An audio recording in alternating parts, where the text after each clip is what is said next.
Being a mother of two I totally understand कि एक mother की लाइफ में कितनी अलग अलग टाइप की चिंताएं होती हैं, और उसमें अगर आपका बच्चा स्कूल गोइंग है तो उसमें एक सबसे बड़ी चिंता का विषय होता है कि मेरे बच्चे का पढ़ाई में मन नहीं लगता है। उसको जब भी पढ़ने के लिए बैठो उसको कोई ना कोई बहाना याद आ जाता है। और उसमें भी जब बात आती है छोटे बच्चों की, मतलब कि टॉडलर्स की, तो उनको एक जगह पर बिठाकर पढ़ाना is a big challenge for all the mothers. तो आज इस वीडियो में मैं शेयर करने वाली हूँ कुछ ऐसे important points which will definitely help your child कि उसका पढ़ाई में मन लगेगा और वो खुद से पढ़ाई करने के लिए कहेगा। लेकिन इन पॉइंट्स को फॉलो करने के साथ साथ आपको कुछ इंपॉर्टेंट बातों का ध्यान भी रखना है, जो कि मैं वीडियो के लास्ट में बताऊंगी, तो प्लीज वीडियो को पूरा देखिएगा। पॉइंट नंबर 1, बच्चे को शुरू से ही टेबल चेयर पर बैठने की आदत डालें। अक्सर घरों में होता है कि मदर्स जहाँ पर भी काम कर रही हैं वहीं बच्चों को बुला लिया जाता है कि बेटा अपना बैग लेकर आ जा और मैं यहीं पर होमवर्क करवा दूंगी, which is not a good practice. क्योंकि बच्चा जब टेबल चेयर पर बैठकर काम करता है तो उसका पॉस्चर एकदम करेक्ट रहता है और बच्चा मोर फोकस्ड होता है। Point number 2, which is interesting but very important. School से जब बच्चा घर आता है तो हम बच्चे की डायरी चेक करते हैं कि आज क्या होमवर्क मिला है। तो जो भी होमवर्क मिला होता है हम शाम तक उसको वो होमवर्क करा देते हैं और छुट्टी हो जाती है। लेकिन जस्ट इन केस होमवर्क नहीं मिला है तो हमारे एंड से भी वो बच्चा पूरे दिन फ्री होता है।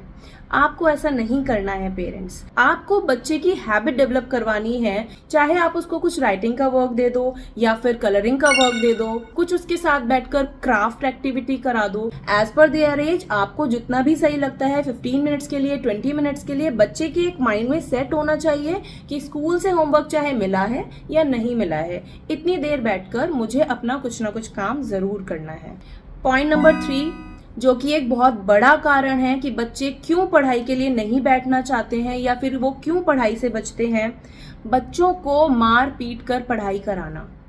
पेरेंट्स, आई गारंटी कि अगर आप पॉइंट नंबर 1 और पॉइंट नंबर 2 अच्छे से फॉलो करेंगे ना तो आपको पॉइंट नंबर 3 को सुनने की भी जरूरत नहीं पड़ेगी। रिक्वेस्ट कि अगर आप ये मार पिटाई वाला तरीका बच्चों के साथ फॉलो कर रहे हैं उनको पढ़ाई करवाने के लिए, तो इसको जितना जल्दी हो सकता है उतना जल्दी बंद कर दें। क्योंकि जब आप बच्चे को थप्पड़ या फिर चांटे के डर से पढ़ाई करवाते हैं तो बच्चा डरता है आपके पास आने से। बच्चा कभी भी आपसे खुलकर पूछ नहीं पाएगा अगर उसकी कोई क्वेरी है, क्योंकि उसको पता है कि अगर उससे कोई क्वेश्चन पुट अप करा गया और उसको आंसर नहीं पता हुआ तो उसकी पिटाई होगी।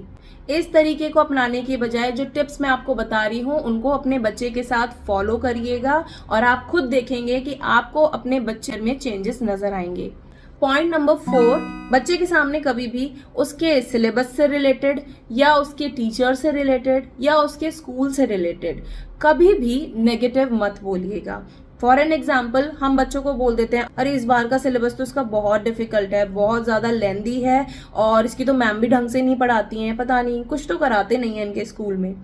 ये जो कंटिन्यूसली बच्चा सुनता रहता है ना, ये उसके माइंड में फीडिंग जाती है। किसी भी एज ग्रुप का बच्चा हो, अगर आप उसको शुरू से ही बता देंगे कि बेटा इस साल तो तेरा कुछ नहीं होने वाला, तेरा सिलेबस ही इतना ज़्यादा है, पता नहीं कैसे करने वाला है तू, तो वो कहीं ना कहीं उस चीज को बिलीव करने लग जाएगा, which will ultimately affect his performance. Point number 5, make meditation part of their life. Meditation की क्या इंपॉर्टेंस है ये तो हम सभी जानते हैं। मेडिटेशन फोकस और कंसंट्रेशन को बढ़ाने के लिए बहुत बड़ा रोल प्ले करता है। इससे बच्चे की लिसनिंग स्किल्स भी इंप्रूव होती हैं। इसको करना किस तरीके से है, आपके बच्चे के रूटीन के हिसाब से आपको जो भी टाइम सही लगता है उस टाइम में आप अपने बच्चे को मेडिटेशन करवा सकते हैं।